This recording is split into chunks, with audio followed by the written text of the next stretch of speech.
Halo teman-teman, apa kabar teman-teman? Semoga teman-teman sehat hari ini ya. Teman-teman, kita mau bahas mengenai anaknya Raja Minyak ya, yang kita semua sudah tahu teman-teman. Kalau kita mantau tentang minyak atau BBM, kita tahu yang namanya Rija Khalid ya, si Raja Minyak yang sudah berpuluh-puluh tahun ya diincar terus oleh penegak hukum, dan kali ini baru dapat ya. Raja Minyak ini bahkan anaknya terlibat ya teman-teman. Jadi kalau teman-teman beli minyak BBM ya, Raja Minyaknya ya Rija Khalid ini yang sampai hari ini belum ketangkep. Diperkirakan atau diduga ada di Malaysia ya teman-teman. Tapi kenapa Indonesia belum bisa ekstradisi dia ya? Ya nanti kita cari tahu ya. Tapi hari ini saya akan bahas mengenai pemberitaan anaknya ya. Ini sidang perdana. Namanya Adrianto ya, bersama 4 tersangka lainnya teman-teman. Ini sudah menjalani sidang dakwaan korupsi sebanyak 285 triliun ya. Sidang perdana korupsi Pertamina. Ini anaknya Rija Khalid atau Raja Minyak. Saya nggak mau bahas mengenai detailnya teman-teman. Ini sudah lama sebenarnya saya ingin membahas masalah ini ya, karena dulu berapa puluh tahun yang lalu saya sudah dengar tentang Rija Khalid. Nah, baru kali ini ya satu keluarganya bisa didakwa ya di dalam persidangan ini dengan korupsi Pertamina sebesar 285 triliun. Saya membahas mengenai pemerintah aja ya. Jadi uang-uang kita ini kan dikelola oleh pemerintah. Uang-uang rakyat Indonesia ya. Ya seperti kita ini ya teman-teman. Kita kan bayar pajak terus-terusan ya. Setiap hari kita bayar pajak. Namanya PPN. Nanti setiap tahun kita bayar pajak, ada banyak hal ya. Ada PPP, ada pajak kendaraan ya, terus ada pajak penghasilan dan sebagainya. Setiap bulan itu bagi yang sudah kena pajak ya. Terus ada lagi pajak penghasilan negara, bukan pajak yang lain. Jadi negara itu mengumpulkan uang rakyat yang berasal dari pajak itu sampai ribuan triliun teman-teman. Dan nanti untuk menghidupi negara ini ya, untuk gaji-gaji para eksekutif dan sebagainya, bahkan untuk belanja minyak dan sebagainya. Nah ini salah satunya yang dikorupsi oleh anaknya Rija Khalid ya teman-teman. Jadi anak Rija Khalid itu sudah menjadi tersangka dan sedang menjalani sidang perdana. Kita mau menyoroti tentang hukuman ya teman-teman, tentang koruptor. Saya sudah bahas kemarin di video yang lalu bahwa Indonesia nggak boleh menerapkan hukuman kepada koruptor dengan hukuman yang biasa-biasa saja, nggak boleh teman-teman. Kita bukan rahasia lagi ya bahwa hakim di Indonesia juga banyak yang menerima suap. Semua ya banyak menerima suap, bukan hakim saja, karena jaksa, ada pengacara ya, ada ya yang lain lah. Mau aparat penegak hukum tuh sedang disorot ya, jangan sampai masuk angin untuk menangani kasus-kasus yang kakap-kakap. Tapi teman-teman, saya bolak-balik nggak capek-capek ya, akan menyarankan kepada pemerintah segeralah tuntaskan undang-undang perampasan aset yang pertama. Yang kedua, rubah cara penghukuman terhadap para koruptor. Jangan penjarakan di lapas biasa, jangan.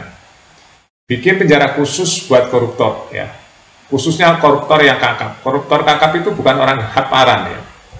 Koruptor kakap itu adalah orang-orang yang rakus, ya, orang-orang yang rakus yang tidak puas dengan kekayaan yang sudah dia capai, kemapanan yang sudah dia capai, tapi ingin saja mengeruk uang rakyat, ingin menggarong uang rakyat. Dan akhirnya, ya itu tadi teman-teman, karena kerakusan ya akhirnya nggak pernah puas. Ya, makanya banyak koruptor di negeri ini karena nggak kapok atau nggak takut dengan hukumannya. Hukumannya bisa dinego-nego lah. Ya, itu bukan rahasia lagi, sudah banyak kasus seperti itu. Untuk menghindari atau mencegah atau mengurangi koruptor di negeri ini, saya menyarankan ya pada Presiden Prabowo. Teman-teman, saya sebenarnya banyak hal yang ingin saya sampaikan ya di media YouTube ini. Banyak hal ya, karena saya banyak menyaksikan kehidupan di negara yang tercinta ini, teman-teman, yang menurut saya masih banyak yang harus dibenahi supaya rakyat itu percaya, ya. Supaya rakyat itu percaya pada pemerintah atau pengelola negara ini, ya. Transparansi, ya, itu harus digalakkan. Jadi rakyat itu kalau ada transparansi yang benar-benar transparansi, rakyat sudah bisa, ya, nanti memperbaiki kepercayaan terhadap negara atau penyelenggara negara, ya. Sekarang yang mahal sekali transparansi, ya, teman-teman. Jadi penggunaan anggaran itu apa aja, ya, itu rakyat harus tahu. Jadi rakyat yang di bawah, ya gimana, ya, bayar pajak terus. Karena ada pajak yang setiap kepala itu membayar pajak, teman. Ya, itu namanya pajak bertambah nilai. Jadi siapapun, mau orang miskin, mau orang kaya, bayar pajaknya sama, 10%, 11%. Ya. Nah, jadi hukuman sekarang, ya, penekanan hukuman itu harus diberikan hukuman di lapangan terbuka. Nggak ada hukuman di lapas tertutup, nggak ada. Harus untuk mengurangi korupsi di negeri ini, ya, karena hukuman mati kan ditentang. Ya. Nah, kalau bisa sih hukuman mati, tapi matinya pelan-pelan. Ya. Ada yang bilang melanggar HAM, ya enggak lah. Koruptor itu kan melanggar HAM, ya hukumannya juga yang harus melanggar HAM. Koruptor ini kan mengambil hak uang rakyat, teman-teman, ya. Uang rakyat yang dikumpulkan diambil oleh para koruptor ini semaunya sendiri, sehingga negara itu sulit sekali untuk maju. Rakyat yang sulit tambah sulit, ya, yang enak tambah enak. Kenyataannya seperti itu hari ini. Banyak rakyat yang pusing, teman-teman, untuk makan aja yang pusing. Nah, berarti kan ada salah kelola di situ. Ada salah kelola, ya. Nah, penjelasannya detail nih, bisa panjang. Yang pasti pemerintah, ya, harus cepat ambil langkah. Undang-undang perampasan rakyat dipercepat dong, ya. Itu kan draftnya sudah ada dulu dari Presiden Jokowi. Kenapa kok sulit sekali mengesahkan secepatnya? Ini yang buat pertanyaan saya, ya. Selalu bertanya-tanya, ini benar serius nggak sih? Ingin mengelola negara, ingin memperbaiki negara ini, ingin memperbaiki sistem negara ini supaya rakyat itu merasa percaya dengan penyelenggara, ya, supaya rakyat itu percaya dengan adanya transparansi. Nah, ini harus cepat-cepat benahi semuanya, khususnya tentang korupsi, ya. Jadi selesaikan dulu undang-undang perampasan aset, ya, kasih deadline sampai bulan berapa undang-undang perampasan aset ini harus disahkan dan diberlakukan, sehingga koruptor itu pertama kali, ya, harus disita hartanya, harus benar-benar disita hartanya. Itu aja dulu, biar mikir. Kalau orang mau korupsi itu mikir, kalau enggak gitulah orang semuanya sendiri. Apalagi hukuman bisa dinego-nego 3/4, bisa bebas bersyarat. Jadi koruptor nggak akan kapok, teman-teman, ya.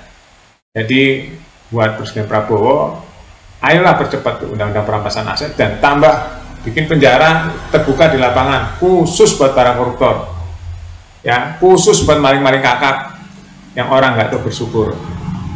Bayangin rakyat kecil tarik beras saja setengah mati, orang yang sudah dibayar oleh rakyat, pejabat-pejabat, masih aja maling, ya, itu namanya koruptor. Nah, koruptor itu adalah kejahatan yang paling jahat, makanya koruptor itu harus dihukum berat. Hukum berat jangan langsung mati, jangan.